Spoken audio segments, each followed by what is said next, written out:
के करा से बात करो हो सारी सारी रतिया, के करा से बात करो हो सारी सारी रतिया। तो कौन छौड़ी हो देवरू मार दिल कमतिया, तो कौन छौड़ी हो देवरू मार दिल कमतिया। बोले में शरम लागे दिलावा के बतिया, बोले में शरम लागे दिलावा के बतिया। तो तोरे बहिनिया ए भौजी मार लेल को मतिया, तो तोरे बहिनिया ए भौजी मार लेल को मतिया, मार लेल को मतिया, मार लेल को मतिया। तो तोरे बहिनिया ए भौजी मार लेल को मतिया।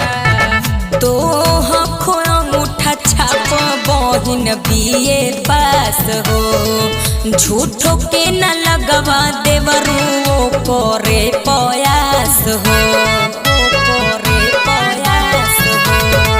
तोरे बहिन में बसल हको मोर परान हे, सदिया कराई दो न तो दे देबो हम जान हे।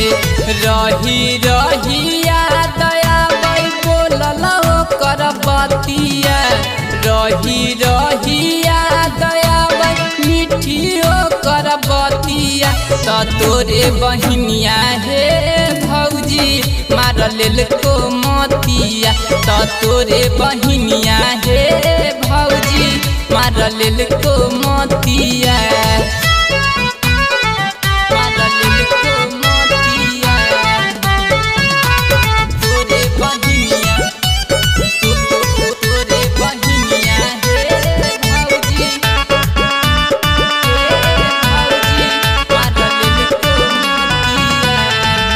बोले में तो हके देवरू लागो नाही लाज हो। एक घर में दोनों बहिनी 223 समाज हो, 223 समाज हो। हमारा संगे बहिन तोर खुश बड़ी रहतो, खाना वो बनैतो भौजी गोड़ा बो दबैतो। भैया से कही के अनिरुद्ध करबो तोहर बतिया, जदि करो हो जिद एतना मानो हियो बतिया। तो खुश रहे देवरू भैया से करबो बतिया, तो खुश रहे देवरू भैया से करबो बतिया। के करा से बात करो हो सारी सारी रतिया, के करा से बात करो हो सारी सारी रतिया। तो कौन छौड़ी हो देवरू मार दिल कमतिया, तो कौन छौड़ी हो देवरू मार दिल कमतिया। बोले में शरम लागे दिलावा के बतिया, बोले में शरम लागे दिलावा के बतिया। तो तोरे बहिनिया ए भौजी मार लेल को मतिया, तो तोरे बहिनिया ए भौजी मार लेल को मतिया।